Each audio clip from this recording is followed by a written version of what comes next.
আসসালামু আলাইকুম, সবাইকে স্বাগতম। বিভাগীয় পরীক্ষার জন্য এই যে সুদ মুক্ত এবং সুদযুক্ত অগ্রিমের মধ্যে পার্থক্য, দ্বিতীয় পত্রের জন্য প্রশ্নটি গুরুত্বপূর্ণ। তো আজকে এই প্রশ্ন সহ আজকে অনেকগুলি প্রশ্ন আলোচনা করার চেষ্টা করব। প্রথমে আসি, সুদ মুক্ত অগ্রিম বলতে কি বুঝি। জিএফআর বিধি 261 অনুসারে বদলির আদেশাধীন একজন সরকারি কর্মচারীকে অনধিক 1 মাসের মূল বেতন এবং ভ্রমণ ব্যয় সহ এই সুদ মুক্ত অগ্রিম প্রদান করা যায়। এবং জিএফআর 262 বিধি অনুসারে মহাপরিচালক বাংলাদেশ জরিপ অধিদপ্তরের অধিচায়নপত্রের ভিত্তিতে প্রথম নিয়োগ একজন জরিপ কর্মচারীকেও বা কর্মকর্তা অফিসারকেও এই কর্মস্থলে যোগদান করার জন্য এই অগ্রিম প্রদান করা যেতে পারে। এবং এই ব্যয়ের সমর্থনে অবশ্যই সরকারি কর্মচারী বা কর্মকর্তাকে প্রদত্ত রসিদ দাখিল করতে হবে, রসিদ। ঠিক আছে। এছাড়াও জিএফআর এর 264 বিধি অনুসারে যে সকল মামলার একজন সরকার একটি পক্ষ, সেক্ষেত্রে অফিস প্রদান সরকার কর্তৃক নির্ধারিত এই মূল্যে প্রত্নতাত্ত্বিক নিদর্শনের ক্রয়ের জন্য প্রত্নতাত্ত্বিক জরিপ বিভাগের কর্মকর্তাগণ মহাপরিচালক প্রত্নতত্ত্ব বিভাগ বা সুদমুক্ত অগ্রিম প্রদান করা যেতে পারে। অর্থাৎ এখানে বলতে চাচ্ছে বদলিজনিত কারণে এবং এই যে যে সকল মামলা সরকার একটি পক্ষ, সেক্ষেত্রে এই মামলা পরিচালনাকারী যে অফিস প্রদান এবং সরকার কর্তৃক নির্ধারিত যে সমস্ত প্রত্নতাত্ত্বিক নিদর্শন ক্রয়ের জন্য প্রত্নতাত্ত্বিক জরিপ বিভাগের কর্মকর্তা রয়েছে এবং মহাপরিচালক সহ আরও যে সমস্ত বিভাগের কর্মকর্তা রয়েছে, তাদেরকেও এই সুদমুক্ত ঋণ প্রদান করা হয়ে থাকে, এই কথা বলছে। এবার আসি সুদযুক্ত অগ্রিম। সুদযুক্ত অগ্রিম বলতে আমরা সাধারণত বিভিন্ন রকমের গৃহ নির্মাণ সহ আরও যে সমস্ত ঋণ নিই। আচ্ছা, বিধির আলোকে লক্ষ্য করি। জিএফআর এর 257 বিধি অনুসারে গৃহ নির্মাণের জন্য সরকারি কর্মচারীকে প্রদেয় অগ্রিম সমূহ হচ্ছে সুদযুক্ত অগ্রিম। এছাড়াও জিএফআর এর 258 বিধি অনুসারে মোটর গাড়ি ক্রয়ের জন্য সরকারি কর্মচারীকে শর্ত সাপেক্ষে যে অগ্রিম প্রদান করা হয় এগুলো সুদযুক্ত অগ্রিম। আবার জিএফআর এর 259 নং অনুসারে এই একজন সরকারি কর্মচারীকে শর্ত সাপেক্ষে মোটরসাইকেল কেনার জন্য এই সুদযুক্ত অগ্রিম প্রদান করা হয়ে থাকে। তারপরে 260 বিধি অনুসারে একজন সরকারি কর্মচারীকে শর্ত সাপেক্ষে সাইকেল কেনার জন্য এই সমস্ত সুদযুক্ত অগ্রিম প্রদান করা হয়ে থাকে। তো এইগুলো হচ্ছে সুদযুক্ত অগ্রিম এবং সুদমুক্ত অগ্রিমের। এর পাশাপাশি আমরা আরও বই পড়লে হয়তো পারবো, আমি বেসিক একটা আলোচনা করার চেষ্টা করেছি।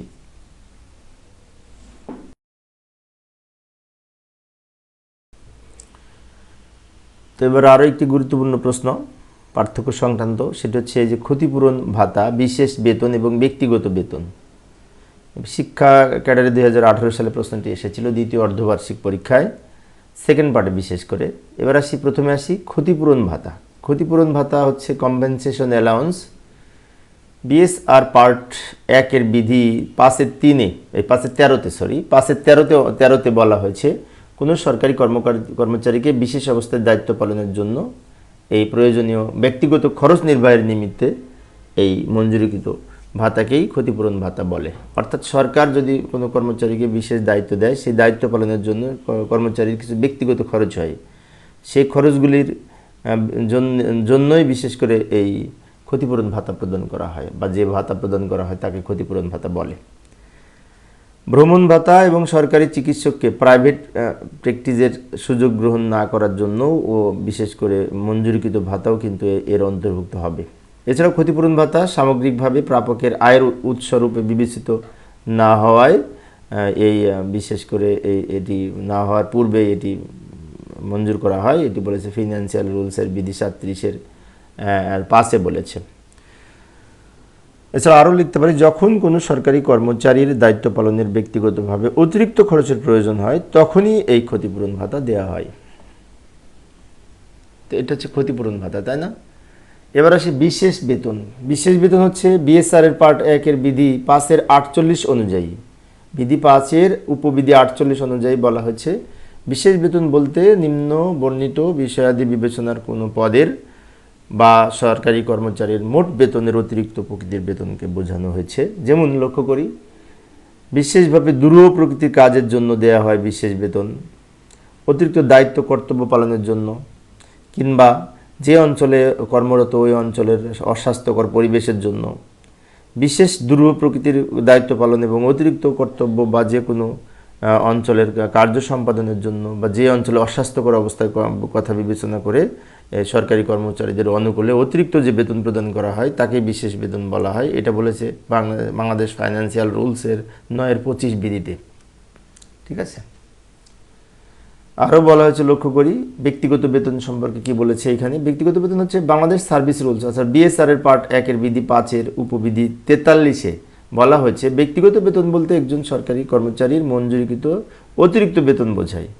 যেমন বেতন পুনরায় নির্ধারণ এবং শৃঙ্খলাজনিত কারণ ছাড়া, যে কোনো কারণে টেনিয়র পদ ছাড়া স্থায়ী পদের কর্মচারীদের প্রকৃত বেতন কর্তনের ফলে যে ক্ষতির সম্মুখীন হন তা পূরণকল্পে ও অতিরিক্ত মঞ্জুরি যে প্রদান করা হয় তাকে এই ব্যক্তিগত বেতন বলা হয়ে থাকে সাধারণত। অর্থাৎ বেতন পুনরায় নির্ধারণ বা শৃঙ্খলাজনিত ছাড়া টেনিয়র পদ বা স্থায়ী পদে টেনিয়র পদ ছাড়া স্থায়ী পদের কর্মচারীদের প্রকৃত বেতন কর্তনের ফলে যে ক্ষতির সম্মুখীন হয় তা পূরণকল্পে মঞ্জুরিকৃত অতিরিক্ত বেতন সাধারণত এই ব্যক্তিগত বেতনের অন্তর্ভুক্ত। ব্যক্তির গুরুত্বের কারণে বিশেষ অবস্থায় মঞ্জুরিকৃত অতিরিক্ত বেতন, এগুলোকে বিশেষ করে ব্যক্তিগত বেতন হিসেবে আখ্যায়িত করা হয়। এই প্রশ্নগুলি কেমন যেন কাছাকাছি, তাই না? কাছাকাছি প্রশ্নগুলি। এখানে মেন বিষয়টি হচ্ছে এই যে বলেছে বেতন পুনরায় নির্ধারণ বা শৃঙ্খলাজনিত কারণ ছাড়া বা অন্য কোনো কারণ, যেমন টেনিয়র পদ ছাড়া স্থায়ী পদের কর্মচারী যারা তাদের প্রকৃত বেতন কর্তনের ফলে যে ক্ষতির সম্মুখীন হয় তা পূরণকল্পে যে অতিরিক্ত বেতন দেওয়া হয় তাকেই এই ব্যক্তিগত বেতন বলা হয়। ঠিক আছে, ব্যক্তিগত গুরুত্বের কারণে এই ধরনের বিশেষ বেতন প্রদান করা হয়ে থাকে।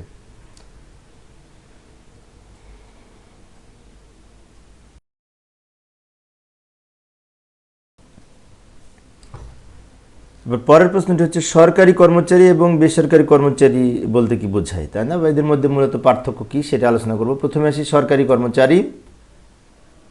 এই যে 1860 সালের দণ্ডবিধি এর ধারা 21 মোতাবেক সরকারি কর্মচারী বলতে অতঃপর উল্লেখিত সমূহের যে কোনো কোনটির অধীনে কোনো ব্যক্তিকে বোঝাবে। যেমন সেগুলো হচ্ছে বাংলাদেশের এই যে সেনা, নৌ, বিমান বাহিনীর সমূহের প্রত্যেক কমিশন অফিসার, প্রত্যেক জজ বলতে সেই ব্যক্তি যিনি একাকী বা কোনো ব্যক্তির সমষ্টির একজন, এবং বিচারালয়ের প্রত্যেক পদস্থ কর্মকর্তা, কোনো বিচারালয়ের জুরি, ঠিক আছে, বিচারালয়ের মধ্যস্থকারী যোগ্যতা সম্পন্ন সরকারি কর্তৃপক্ষ। যা আরও রয়েছে লক্ষ্য করি, পদাধিকার বলে কোনো ব্যক্তি বিশেষ কোনো ব্যক্তিকে আটক করতে পারেন অনুরূপ ব্যক্তি, তাই না? যেমন বিশেষ কোনো ব্যক্তিকে আটক করার ক্ষমতা রয়েছে যাদের, অনুরূপ কোনো ব্যক্তিরাও কিন্তু সরকারি কর্মচারী। সরকারি পদস্থ কর্মচারী যারা অপরাধ প্রতিরোধ, তথ্য প্রদান, অপরাধীকে বিচারকের সম্মুখীন করতে পারেন। ভূমি রাজস্ব আদায়কারী কর্মকর্তা, ভূমি জরিপ কর্মকর্তা, সরকারি লেভি ট্যাক্স নির্ধারণ এবং আদায়কারী কর্মকর্তা, নির্বাচন কাজের সাথে সম্পৃক্ত সকল কর্মকর্তা যারা নির্বাচন পরিচালনা, প্রস্তুত, প্রকাশ এবং সংরক্ষণ করতে পারেন করে থাকেন, এরাও সাধারণত সরকারি কর্মকর্তার মধ্যে পড়ে। অন্যান্য সরকারি কাজের জন্য যারা সরকারি মজুরি ও কমিশন ইত্যাদি পেয়ে থাকেন। এই যে অন্যান্য সরকারি কাজের জন্য যারা সরকারি মজুরি পান বা বেতন পান এবং কমিশন পান, তাই না? এগুলি হচ্ছে সরকারি কর্মচারী। আচ্ছা, এখন এই বেসরকারি কর্মচারী সম্পর্কে আলোচনা করব। যে সকল কর্মচারী বেসরকারি প্রতিষ্ঠান বা সংস্থায় কাজ করেন এবং মজুরি সম্মানী গ্রহণ করে থাকেন তারাই বেসরকারি কর্মচারী হিসেবে বিবেচিত। বেসরকারি কর্মচারীর উপর সরকারি কর্মচারীর বিধি, চাকরি বিধি, আচরণ বিধি বা ছুটি বিধি প্রযোজ্য হয় না। কোনো বেসরকারি ব্যক্তি কর্তৃক গঠিত কারখানা প্রতিষ্ঠানে বেতনের বিনিময়ে কাজ করার জন্য নিয়োজিত ব্যক্তিবর্গ এবং বেসরকারি কর্মচারী বলে বিবেচিত হইবে। বেসরকারি যেমন বিভিন্ন কারখানা সংস্থা এবং সরকারি আর্থিক বিধিবিধান দ্বারা পরিচালিত হয় না, তাদের নিজস্ব আর্থিক বিধিবিধান দ্বারা পরিচালিত হয় বেসরকারি প্রতিষ্ঠান, তাই না? আচ্ছা,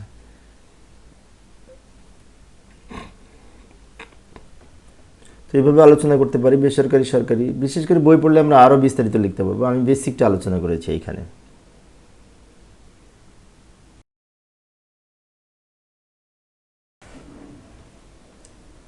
পরের প্রশ্নটি লক্ষ্য করি, উপযোজন এবং পুনরায় উপযোজন এর মধ্যে পার্থক্য কি? তাই না? প্রশ্নটি একটু আনকমন প্রশ্ন। উপযোজন হচ্ছে এই যে জেনারেল ফাইন্যান্সিয়াল রুলস এর বিধি 115-তে এই উপযোজন হিসাব সম্পর্কে বলা হয়েছে। কি বলা হয়েছে লক্ষ্য করি, যেখানে বলা হয়েছে যে বরাদ্দ ব্যয়ের মধ্যে পার্থক্যের কারণের বিষয়ের পেশকৃত ব্যাখ্যা। এটা উপযোজনটা হচ্ছে বরাদ্দ এবং ব্যয়ের মধ্যে যে পার্থক্য তার সপক্ষে পেশকৃত প্রধান হিসাবরক্ষণ অফিসার কর্তৃক ব্যাখ্যা, সে কথা বলছে। আচ্ছা, এখন এটা যদি আমাদের বিধি অনুযায়ী লিখতে হয় তাহলে এইভাবে লিখতে হবে। এই যে বিধি 115-তে জেনারেল ফাইন্যান্সিয়াল রুলসের 115-তে বলা হয়েছে যে বরাদ্দ ব্যয়ের মধ্যে পার্থক্যের কারণের বিষয়ে বিভাগীয় প্রধানগণের মাধ্যমে প্রধান হিসাবরক্ষণ অফিসারের কাছে পেশকৃত ব্যাখ্যার উপর প্রধানত উপযোজন হিসাব নির্ভরশীল। সুতরাং উপযোজন হিসাব সম্পর্কে প্রধান হিসাবরক্ষক অফিসারের কাছ থেকে প্রেরিত বিষয়াদের অনতিবিলম্বে নিষ্পত্তির জন্য এই ব্যাখ্যাটা অত্যন্ত গুরুত্বপূর্ণ বা উপযোজন গুরুত্বপূর্ণ। বরাদ্দ ব্যয়ের পার্থক্য সম্পর্কিত পেশকৃত ব্যাখ্যা যখন প্রস্তুত করবে সেই ক্ষেত্রে ব্যয়ের উপর পর্যাপ্ত আর্থিক নিয়ন্ত্রণ প্রয়োগের ক্ষমতা সম্পর্কে ব্যাখ্যা সংক্ষিপ্ত, শুদ্ধ হতে হবে এবং পূর্ণ তথ্য সমৃদ্ধ হতে হবে। অতিরিক্ত প্রাক্কলনের দরুন বা পুনরায় উপযোজনের দ্বারা সিদ্ধ যা পুনরায় উপযোজনের জন্য অপ্রয়োজনীয়, অপর্যাপ্ত বলে প্রমাণিত হয়, এই ধরনের অস্পষ্ট শব্দ সম্বলিত উক্তি পরিহার করতে হবে। অর্থাৎ এখানে বলেছে যে বরাদ্দ এবং ব্যয়ের মধ্যে পার্থক্য সম্বলিত যে উপযোজন মূলক যে ব্যাখ্যা প্রদান করবে সে ব্যাখ্যা সংক্ষিপ্ত হতে হবে, শুদ্ধ হতে হবে, পূর্ণ তথ্য সমৃদ্ধ হতে হবে এবং এটা এই বিশেষ করে উপযোজনের দ্বারা সিদ্ধ হতে হবে।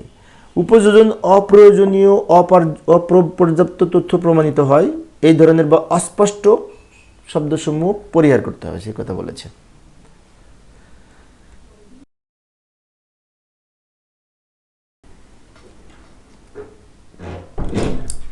এবার আসি পুনরায় উপযোজন। তো পুনঃ উপযোজন হচ্ছে উপযুক্ত কর্তৃপক্ষ কর্তৃক একই মঞ্জুরিকৃত আওতাধীন এক উৎখাত থেকে অন্য উৎখাতের বরাদ্দর স্থানান্তর করা যেতে পারে, যাকে পুনরায় উপযোজন বলা হয়। এখানে বলছে এক খাতের অর্থ আর এক খাতে ব্যয় করা বরাদ্দ করা যেতে পারে, যাকে পুনরায় উপযোজন বলা হয়।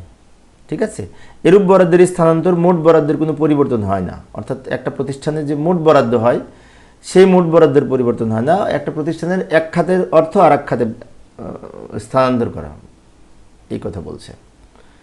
এক্ষেত্রে পুনরুপযোজন আর্থিক এর বিষয়টি আর্থিক বছরের মধ্যেই কিন্তু শেষ করতে হবে। যে জেনারেল ফাইন্যান্সিয়াল রুলসের বিধি 106-এ এই পুনরায় উপযোজন সম্পর্কে বলা হয়েছে, বিধি 106-এ সেখানে বলা হয়েছে অপরিহার্য বিশেষ করে পরিশোধ্য অর্থ বিলম্বে পরিশোধ উচিত নয়। অর্থাৎ অপরিহার্য বিষয়গুলি বিলম্ব করা উচিত নয় পরিশোধের ক্ষেত্রে। তাই উক্ত অর্থ পরিশোধ করতে একটি যদি বাজেট অতিক্রম করতে হয় তাহলে দোষ হবে না এবং এটি জিএফআর 109 এবং 110-এ বলেছে যে গুরুত্বপূর্ণ এবং অপরিহার্য পরিশোধযোগ্য যে সমস্ত অর্থ থাকে সেই ক্ষেত্রে এই ধরনের উপযোজন বিশেষ করে সংক্রান্ত হতে পারে। তো এইভাবে লিখতে পারে। আরও বই পড়লে আমরা তথ্যাবলী নিজের মতো করে লিখতে হবে, বিশেষ করে মেন বইতেও দেওয়া আছে। এই যে জেনারেল ফাইন্যান্সিয়াল রুলসের 106 নম্বর বিধিতে বলা আছে এবং 109 এবং 110-এও বলা আছে।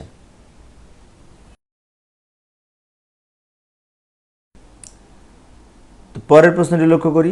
পরের প্রশ্নটি বলতে দায়যুক্ত ব্যয়, অন্যান্য ব্যয়, দায়মুক্ত ব্যয়, এগুলির মধ্যে পার্থক্য কী, তাই না? অনেকবার প্রশ্নটি এসেছে বিভাগীয় পরীক্ষায়, বিশেষ করে সেকেন্ড পার্টে। তো এইভাবে লিখতে পারি। প্রথমে আসে দায়যুক্ত ব্যয়। দায়যুক্ত ব্যয়টা সংবিধানের আলোকে আমরা উপস্থাপন করব। যেমন গণপ্রজাতন্ত্রী বাংলাদেশের যে সংবিধানের 88 নং অনুচ্ছেদের অনুযায়ী সংযুক্ত তহবিলের উপর দায়যুক্ত ব্যয়ের তালিকা নিম্নে প্রদত্ত হলো। রাষ্ট্রপতিকে দেয়া পারিশ্রমিক এবং তার দপ্তরের সংশ্লিষ্ট অন্যান্য ব্যয়। এছাড়া খ নম্বরে বলেছে স্পিকার, ডেপুটি স্পিকার, সুপ্রিম কোর্টের বিচারকগণ, মহাহিসাব নিরীক্ষক ও নিয়ন্ত্রক, নির্বাচন কমিশনারগণ, সরকারি কর্ম কমিশনারের সদস্যগণের পারিশ্রমিকও এই দায়যুক্ত ব্যয়ের অন্তর্ভুক্ত। এছাড়াও স্পিকার, ডেপুটি স্পিকার, সুপ্রিম কোর্টের বিচারক, মহাহিসাব নিরীক্ষক ও নিয়ন্ত্রক, নির্বাচন কমিশন, সরকারি কর্ম কমিশনের যে সমস্ত কর্মরত কর্মকর্তা ও কর্মচারীগণ রয়েছে তাদের দেওয়া পারিশ্রমিকও এর ব্যয়ও এই দায়যুক্ত ব্যয়ের অন্তর্ভুক্ত। এছাড়াও দায়যুক্ত ব্যয় সম্পর্কে আরও বলা হয়েছে ঋণ সংক্রান্ত কিছু দায়যুক্ত ব্যয় রয়েছে, যেমন সুদ ও পরিশোধ তহবিলের দায়। পরিশোধ তহবিলের দায় মানে একটি দায় পরিশোধের জন্য যে সমস্ত তহবিল তৈরি করা হয়, সিঙ্কিং ফান্ড বলা হয় যাকে, যেমন মূলধন পরিশোধ বা তার ক্রম পরিশোধ, ঋণ সংগ্রহ এবং সংযুক্ত তহবিলের জামানত গৃহীত ঋণের মোচন। মোচন মানে কি? পরিশোধ করা সংক্রান্ত যে সমস্ত অন্যান্য সরকারের ঋণ সংক্রান্ত দেনার সকল দায়সমূহ পরিশোধ করার ক্ষেত্রে এই দায়যুক্ত ব্যয় হিসেবে গণ্য হবে। অর্থাৎ সরকারের যে সমস্ত সংযুক্ত তহবিলের জমাকৃত গৃহীত ঋণের যে সমস্ত তথ্যাবলী থাকবে, এই সমস্ত ঋণ পরিশোধ সংক্রান্ত যে সমস্ত ব্যয়, সেগুলো কিন্তু এই দায়যুক্ত ব্যয় হিসাবে গণ্য হবে। এছাড়াও কোনো আদালত এবং ট্রাইব্যুনাল কর্তৃক প্রজাতন্ত্রের বিরুদ্ধে প্রদত্ত কোনো রায়ের ডিক্রি বা রোয়েদাদ কার্যকর করার জন্য প্রয়োজনীয় যে অর্থ প্রদান করা হয়, সেগুলো এই দায়যুক্ত ব্যয় হিসেবে গণ্য হবে। এবং সংবিধান ও সংসদে আইন দ্বারা অনুরূপ দায়যুক্ত বলে ঘোষিত কোনো ব্যয়, অর্থাৎ এই লাস্ট একটা কথা বলেছে, সংবিধান এবং সংসদের আইন দ্বারা দায়যুক্ত ব্যয় বলে যদি কোনো কিছু ঘোষণা করা হয়, সেগুলো দায়যুক্ত ব্যয় হিসেবে গণ্য হবে। এবার আসি এই অন্যান্য ব্যয়। অন্যান্য ব্যয় বলতে এই যে বাংলাদেশ সংবিধানের অনুচ্ছেদ 89 অনুযায়ী বিশেষ করে সংযুক্ত তহবিলের দায়মুক্ত ব্যয় সম্পর্কিত বার্ষিক আর্থিক বিবৃতির অংশ সংসদে আলোচনা করা হবে, কিন্তু তা ভোটের আওতাভুক্ত হবে না। অর্থাৎ ভোটের আওতাভুক্ত হয় শুধু সম্ভবত অনুচ্ছেদ 92 অনুযায়ী, তাই না? 92 অনুচ্ছেদ অনুযায়ী সংযুক্ত তহবিলের দায় সম্পর্কিত বার্ষিক আর্থিক বিবৃতি অংশ সংসদে আলোচনা হবে, কিন্তু তা ভোটের আওতাভুক্ত হবে না। এবং এই যে ব্যয় বার্ষিক আর্থিক বিবৃতি আলোচনা করা হবে, এর মধ্যে যে সমস্ত বিষয়, যেমন অন্যান্য ব্যয় সম্পর্কিত আর্থিক বা বার্ষিক বিশেষ করে আর্থিক বিবৃতির অংশ মঞ্জুরিকৃত আকারে সংসদে উত্থাপিত হবে এবং কোনো মঞ্জুরির দাবিতে সম্মতি দানের বা বিশেষ করে সম্মতিকালের ক্ষেত্রে অস্বীকৃতি কিংবা মঞ্জুরির দাবিতে নির্ধারিত অর্থ হ্রাস সাপেক্ষে তাতে সম্মতি দানের ক্ষমতা সংসদে থাকবে। রাষ্ট্রপতির সুপারিশ ব্যতীত কোনো দাবি মঞ্জুর করা যাবে না। তো এইগুলি সাধারণত এই দায় অন্যান্য ব্যয়ের মধ্যে পড়ে। অন্যান্য ব্যয়গুলি বিশেষ করে আমরা সংবিধান দেখি আমরা পরীক্ষা যদি আসলে লিখতে পারবো, তাই না? আচ্ছা, সংবিধানের ভাষাগুলি আসলে গোছালো বলতে কি নিজের মতো হবে না, ওটা কিন্তু সাহিত্যিক সুন্দর করে তাদের এবং সংবিধানের আলোকে লেখা, যার কারণে একটু মুখস্থ করতে কঠিন হতে পারে। কিন্তু সংবিধান থেকে প্রশ্ন সেকেন্ড পার্টে সাধারণত দেখে লেখার সুযোগ থাকে, এটা সুযোগ, তাই না? পরীক্ষার হলে দেখে লেখার সুযোগ থাকে। এবার আসি দায়মুক্ত ব্যয়। দায়মুক্ত ব্যয় হচ্ছে যে কর্মকর্তার উপর সরকারি তহবিল হতে সরকারি অর্থ সরাসরি উত্তোলন করতে পারবেন এবং প্রাপকের বিশেষ করে প্রধানের দায়িত্ব ন্যস্ত থাকে, তাকে এই আইন কর্মকর্তা বলা হয় বা ডিডিও বলা হয়, তাই না? এই যে এখানে একটা কথা বলেছে, যে কর্মকর্তার উপর সরকারি তহবিল থেকে অর্থ উত্তোলন এবং তা প্রদানের দায়িত্বে ন্যস্ত থাকেন, তাকে আইন কর্মকর্তা বলা হয় বা ডিডিও বলা হয়। এক কথায় বলা যায় আইন কর্মকর্তা সরকারি কোষাগার থেকে অর্থ উত্তোলন করবেন এবং তা ব্যয়ের জন্য সরকার কর্তৃক ক্ষমতাপ্রাপ্ত একজন কর্মকর্তা। এবং আইন কর্মকর্তা তার মাসিক বেতন ভাতা ভ্রমণ ব্যয় সহ নিজেই উত্তোলন করতে পারবেন এবং এক্ষেত্রে সরকারি কোষাগার হতে কম বেশি পরিমাণ ব্যয় করা হলে সেক্ষেত্রে তাকে নিজেকে জবাবদিহি করতে হবে। এবং ভবিষ্যতে এই ধরনের ব্যয়ের ক্ষেত্রে ভুল পরিলক্ষিত হলে চালানের মাধ্যমে অতিরিক্ত অর্থ ফেরত দিতে হবে, সেই কথা বলেছে। অর্থাৎ এই যে বিশেষ করে এই আইন কর্মকর্তা হিসেবে যে ব্যয়গুলি সম্পাদিত হয়, এগুলি হচ্ছে দায়মুক্ত ব্যয়, তাই না? এবং আইন কর্মকর্তা কর্তৃক ব্যয়সমূহকে দায়মুক্ত ব্যয় হিসাবে বিবেচিত করা হয়। তো এইগুলি আমরা পরীক্ষার হলে যদি আসে সুন্দর করে বই পড়লে আরও ভালো মতো লিখতে পারবো ইনশাল্লাহ।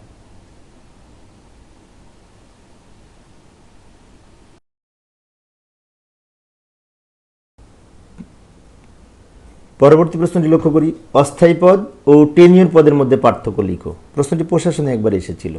প্রথমে আসে অস্থায়ী পদ।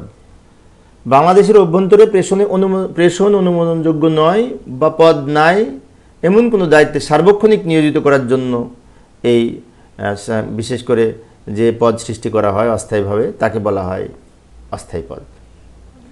এবং চাকরির সাধারণ শর্তাবলী এর বিধি 31 মোতাবেক এখানে যে অস্থায়ী পদ সম্পর্কে একটা কথা বলা হয়েছে, সেটা যে বদলির আদেশ কর্মকর্তা পরিবর্তনের জন্য জারি করতে হবে, যা এই বিশেষ করে অথবা এই যখন কোনো কর্মকর্তা যে পদে বদলি হলেন সেখানে আর ফিরে আসবেন না, সেক্ষেত্রে বদলিকৃত কর্মকর্তা অন্তত 3 মাস বা ততোধিক সময় ওই পদে অধিষ্ঠিত থাকবেন বলে মনে করা হয় 3 মাস পর্যন্ত, তাই না?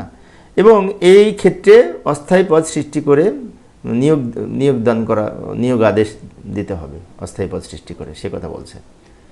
এখানে আরও বলা হয়েছে যে আর্থিক ক্ষমতা অর্পণ 2015 অনুযায়ী অর্থ মন্ত্রণালয়ের পূর্ব অনুমতি ব্যতীত যে সকল বিষয়ের ব্যয় মঞ্জুর করা হয় না, যে সকল বিষয়ে ব্যয় মঞ্জুর করা যায় না, রাজস্ব বা উন্নয়ন ব্যয় সংক্রান্ত বিবেচনার বিষয়সমূহ তালিকা 5-এর খতে এই অস্থায়ী পদ সংরক্ষণের বিষয়ে বিধান রয়েছে। এবং এই যে এখানে একটা সূত্র আছে, অর্থ মন্ত্রণালয়, অর্থ বিভাগ, ব্যয় নিয়ন্ত্রণ ও অভ্যন্তরীণ নিরীক্ষা অনুবিভাগের যে স্মারকটা আছে, এটা এই যে ট্রেজারি রুলসে এই স্মারকটা দেয়া আছে শেষের দিকে।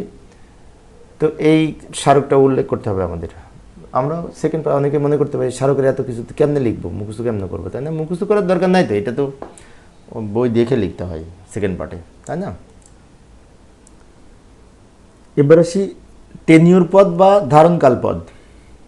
বিএসআর পার্ট 1-এর বিধি 5-এর 54 অনুসারে ধারণকাল পদ বলতে এরূপ স্থায়ী পদকে বোঝায় যে পদে কোনো একজন সরকারি কর্মচারী একটি সীমিত সময়ের জন্য অধিষ্ঠিত হয় বা সীমিত সময়ের অধিককালের জন্য নিয়োজিত হতে পারেন না। ঠিক আছে? এখন কোনো টেনিউর পদ কি না এ ব্যাপারে যদি প্রশ্ন দেখা দেয়, তাহলে সরকারের সিদ্ধান্ত চূড়ান্ত হিসেবে গণ্য হয়।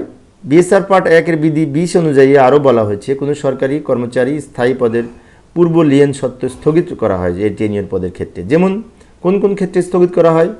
বাস্তবভাবে যদি কোনো সরকারি কর্মচারীকে কোনো ধারণকাল পদে বা টেনিউর পদে নিয়োগ দেওয়া হয়, যখন কোনো ক্যাডার বহির্ভূত কোনো স্থায়ী পদে বাস্তবভাবে নিয়োগ দেওয়া হয়, সাময়িকভাবে কোনো স্থায়ী পদে বিশেষ করে সাময়িকভাবে অন্য কোনো স্থায়ী পদে নিয়োগ দেওয়া হয়।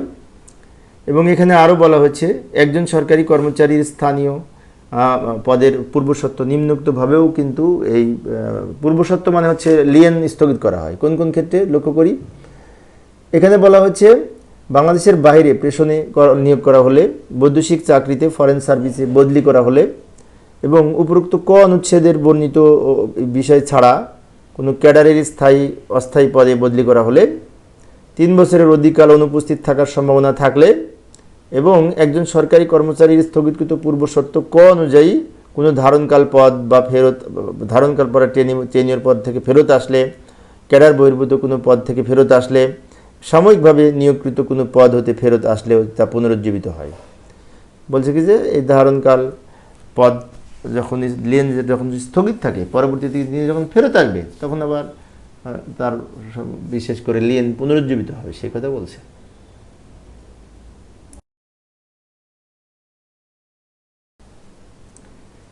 পরের প্রশ্নটি লক্ষ্য করি, এখানে বলছে নন ট্যাক্স রাজস্ব এবং এনবিআর রাজস্বের মধ্যে পার্থক্য কি? শিক্ষা ক্যাডারের প্রশ্নটি 2017 সালে একবার এসেছিল। তো লক্ষ্য করি, প্রথমে আসি নন ট্যাক্স রাজস্ব। নন ট্যাক্স রেভিনিউ বা রাজস্ব বলতে এনবিআর এর ট্যাক্সের আওতার বাইরে যে সমস্ত সরকারের রাজস্ব আহরণ করা হয় সেই সব রাজস্বকে বোঝানো হয়েছে এনবিআর এর বাইরে।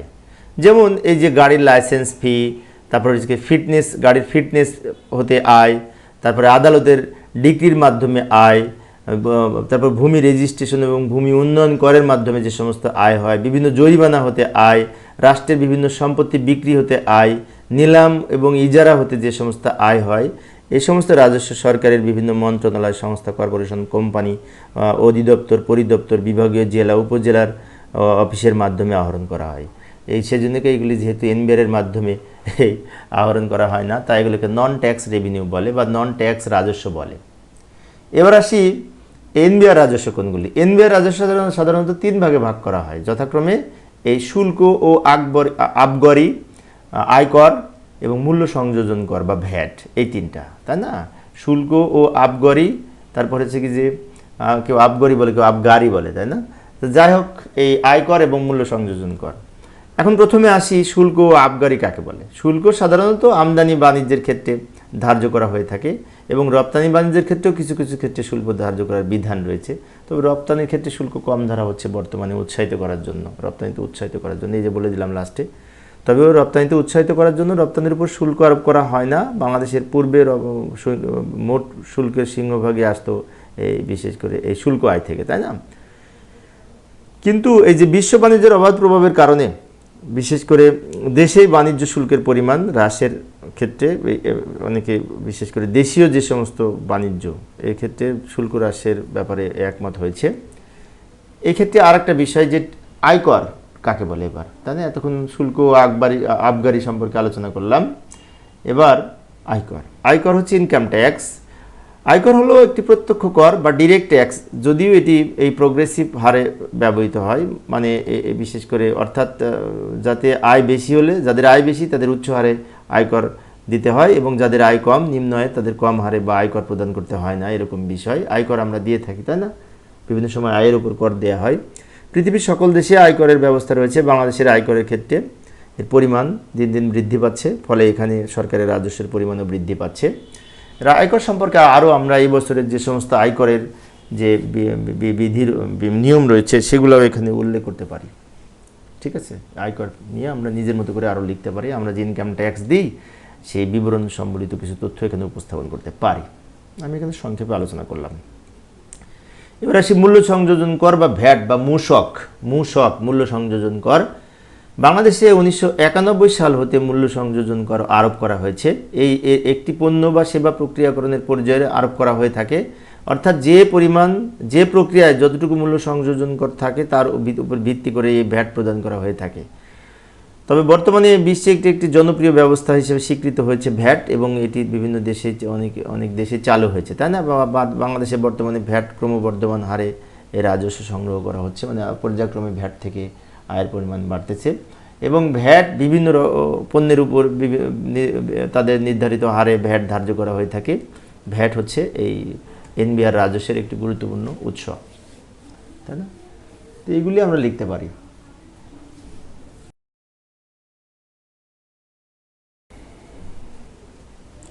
পরবর্তী প্রশ্নটা হচ্ছে অভ্যন্তরীণ নিরীক্ষা ও বহি নিরীক্ষার মধ্যে পার্থক্য লিখো, অর্থাৎ ইন্টারনাল অডিট এবং এক্সটার্নাল অডিটের মধ্যে পার্থক্য, তাই না? আচ্ছা, প্রশ্নটি প্রথমে ইন্টারনাল অডিট বা অভ্যন্তরীণ নিরীক্ষা বোঝায়।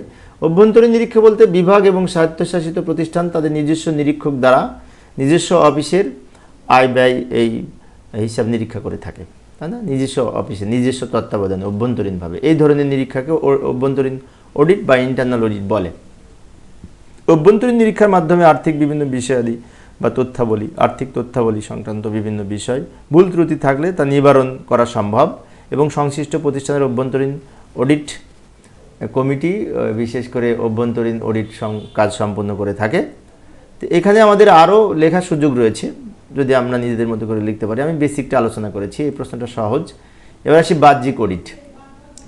বৃহদাকার শিল্প প্রতিষ্ঠান, পাবলিক লিমিটেড কোম্পানি বা লিমিটেড কোম্পানি, ব্যাংক, বিমা, এনজিও ইত্যাদির হিসাবাদি চার্টার্ড অ্যাকাউন্টেন্ট ফার্ম দ্বারা নিরীক্ষা করার বিধান আছে। এরূপ নিরীক্ষাকেই বহি নিরীক্ষা বলে বা এক্সটার্নাল অডিট বলে। প্রতি বছর আর্থিক হিসাব শেষে সিএ সনদপ্রাপ্ত হিসাব বিজ্ঞানী দ্বারা নিরীক্ষা কাজ সম্পন্ন করে Bangladesh security and exchange commission কর্তৃক প্রত্যয়ন সংগ্রহ করিতে হয় এবং তাদের কাছে রিপোর্ট জমা দিতে হয়, যাকে এই বহি নিরীক্ষা হিসেবে আখ্যায়িত করা হয়ে থাকে। এছাড়া গণপ্রজাতন্ত্রী বাংলাদেশ সংবিধানের 128 নং অনুচ্ছেদে অনুযায়ী সরকারি বাংলাদেশের কন্ট্রোলার অ্যান্ড অডিটর জেনারেলের আওতায় পরিচালিত এই অডিট কার্যক্রম যে পরিচালিত হয় এটিকে সরকারি অডিট বলা হয়। এটিও এক ধরনের বাহ্যিক অডিটের সরকারি অডিটর বাহ্যিক অডিটের মধ্যে পড়ে। তো এইখানে আমাদের আরও নিজেদের মতো করে লেখার সুযোগ রয়েছে, বিশেষ করে এই বাহ্যিক অডিট সম্পর্কে আমি এখানে বেসিকটা উপস্থাপন করেছি।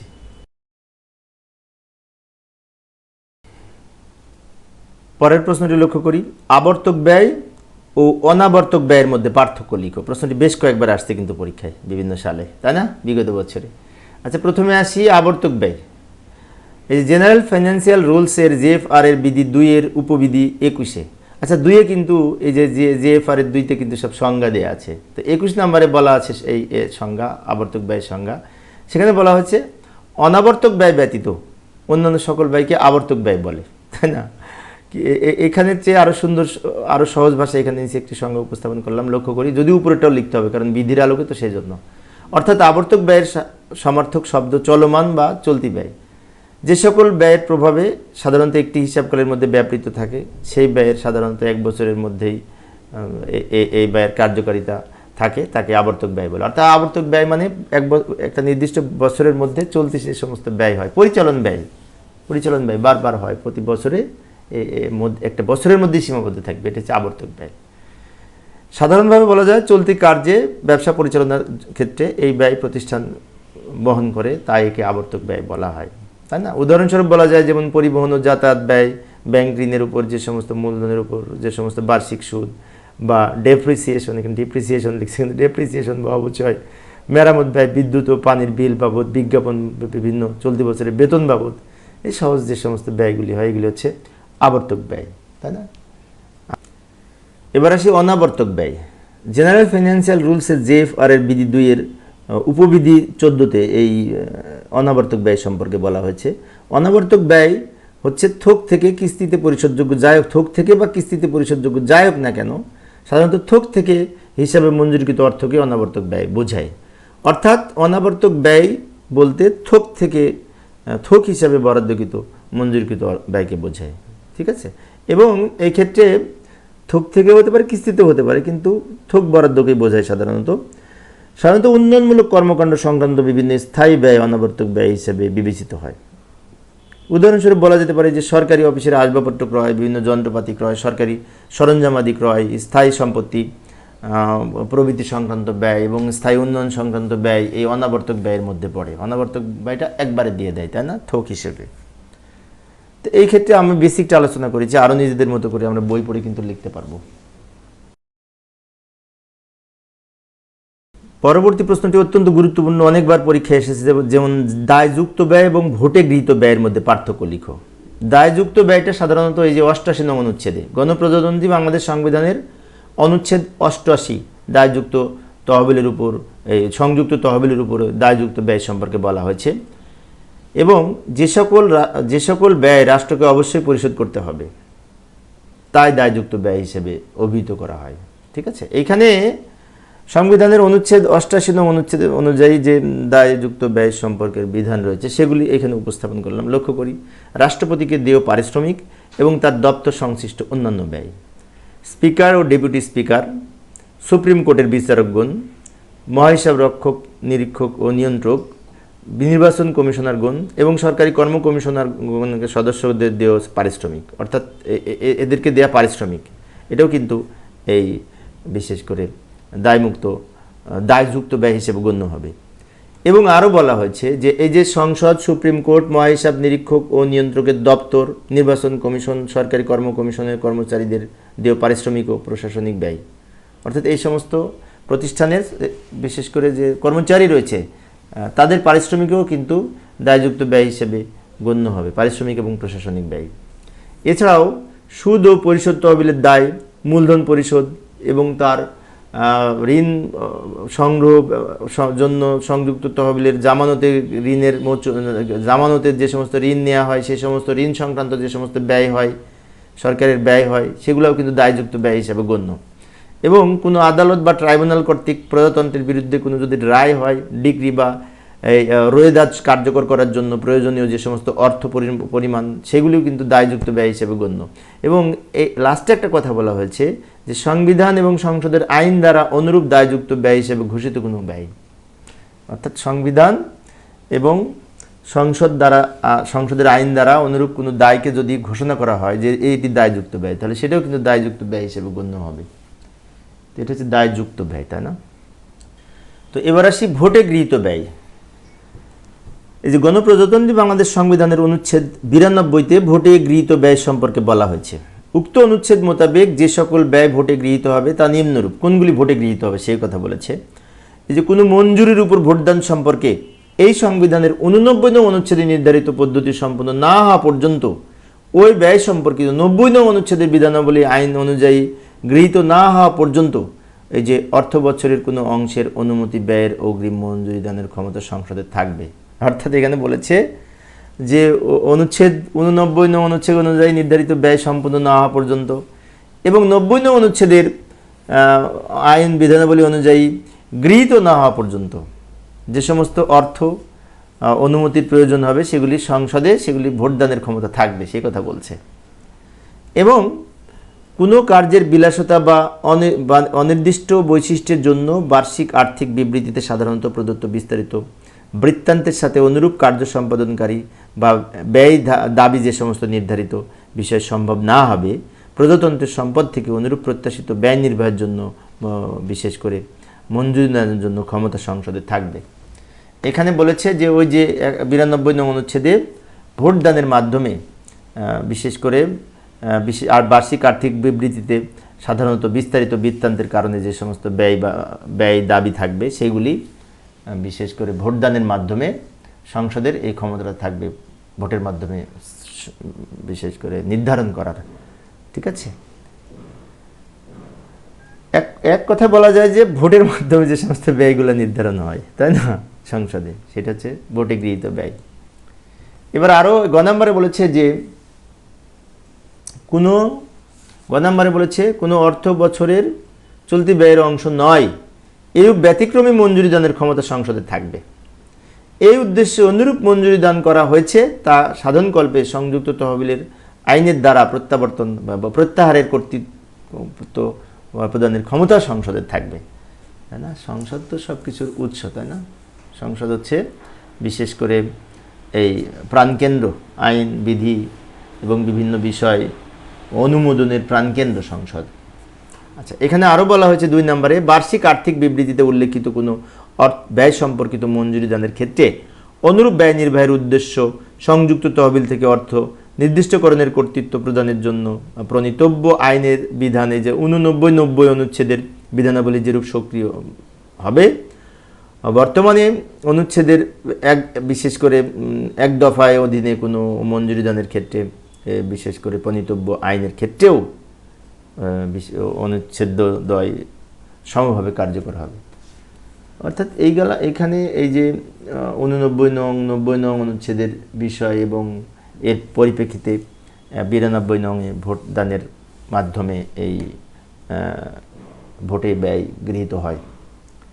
এবং এই পরিচ্ছেদের উপরিউক্ত বিধানাবলী যা বলা হয়েছে তা সত্ত্বেও যদি কোনো অর্থ বছরের প্রসঙ্গে সংসদ আরও কিছু বিষয় এখানে উল্লেখ করা হয়েছে, কোনো ক্ষেত্রে অনুচ্ছেদের অধীনে বা মেয়াদের জন্য মেয়াদের জন্য কোনো অগ্রিম মঞ্জুরি দেওয়া হয়ে থাকে, সেক্ষেত্রে মেয়াদ উত্তীর্ণ হওয়া পর্যন্ত 90 অনুচ্ছেদের অধীনে মঞ্জুরি দানের এবং 90 অনুচ্ছেদের আইন গ্রহণের অসমর্থ হয়ে থাকে, তাহলে রাষ্ট্রপতি প্রধানমন্ত্রীর পরামর্শক্রমে বিশেষ করে আদেশের দ্বারা অনুরূপ মঞ্জুরি দান না করা এবং আইন গৃহীত না হওয়া পর্যন্ত বছরে অনধিক 60 দিন মেয়াদের পর্যন্ত সংসদের উক্ত বছরের আর্থিক বিবৃতিতে উল্লেখিত ব্যয় নির্বাহের জন্য সংযুক্ত তহবিল থেকে অর্থ প্রত্যাহার কর্তৃক প্রদান করতে পারবে।